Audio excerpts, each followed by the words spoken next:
যুবক সমাজ শুনুনি, মেসি একটা প্লেয়ার আছে, একটা ক্লাবে খেলে, সেই ক্লাবের নাম হচ্ছে বার্সেলোনা, এবং আরো ক্লাব আছে রিয়াল মাদ্রিদ। এই ক্লাবগুলো যেই দেশে অবস্থিত সেই দেশের নাম হচ্ছে স্পেন। এবার বুঝতে পারলেন স্পেন কোন দেশ?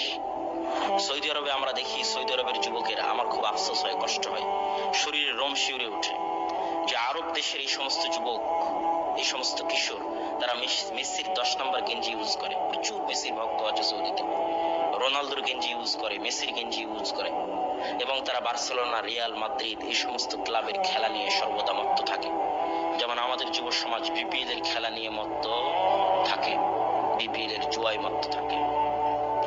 তো আমি আফসোস হই, কোন জায়গায় কষ্ট পাই, যে এই সমস্ত যুবক জানে না, আশ্চর্যের বিষয়, এই সমস্ত যুবক জানে না যে সমস্ত ক্লাবের, যে সমস্ত প্লেয়ারের খেলা নিয়ে তারা আনন্দ করতেছে, সময় নষ্ট করতেছে, ওই সমস্ত ক্লাব, ওই সমস্ত প্লেয়াররা যেখানে খেলে, সেই মাটি, সেই সরজমিনের মালিক একদিন মুসলমানেরা ছিল। শুধু তাই নয়, অনেক বড় বড় ইমাম এই জমিন থেকে এসেছে। তাফসীরে কুরতুবীর নাম শুনেছেন? তাফসীরে কুরতুবীর লেখক ইমাম কুরতুবী স্পেনের ইমাম। কুরতুবাকে ইংরেজিতে বলা হয় কর্ডোভা। ইংরেজিতে যেটা কর্ডোভা, সেটি আরবিতে কুরতুবা। ওই কর্ডোভা শহরের ইমাম হচ্ছেন তাফসীরে কুরতুবীর লেখক ইমাম কুরতুবী, স্পেনের ইমাম। হাফিজুল মাগরিব ইবনু আব্দুল বার 463 হিজরিতে মারা গেছেন। তাকে বলা হতো মাগরিব বা স্পেনের হাফেজ, বিখ্যাত ইমাম। মুয়াত্তা মালিকের দুইটা ব্যাখ্যা গ্রন্থ তিনি লিখেছেন। মুয়াত্তা মালিক, ইমাম মালিকের লেখা হাদিস গ্রন্থ, যার দুইটা ব্যাখ্যা গ্রন্থ হাফেজ ইবনু আব্দুল বার লিখেছেন। তার বাড়ি হচ্ছে স্পেনে।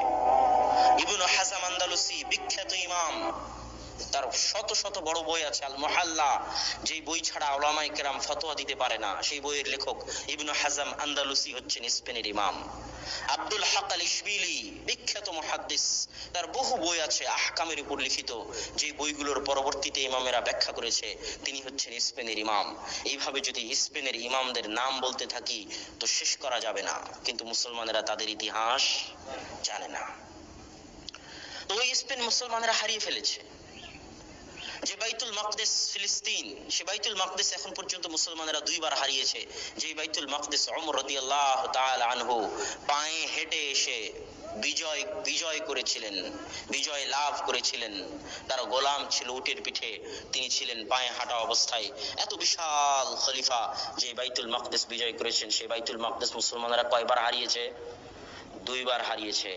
একবার সালাহুদ্দিন আইয়ুবীর মাধ্যমে আল্লাহ উদ্ধার করিয়ে দিয়েছেন, আর একবার এখনো মাকবুজ, এখনো ইহুদি জায়নবাদী জায়নিস্টদের হাতে আছে।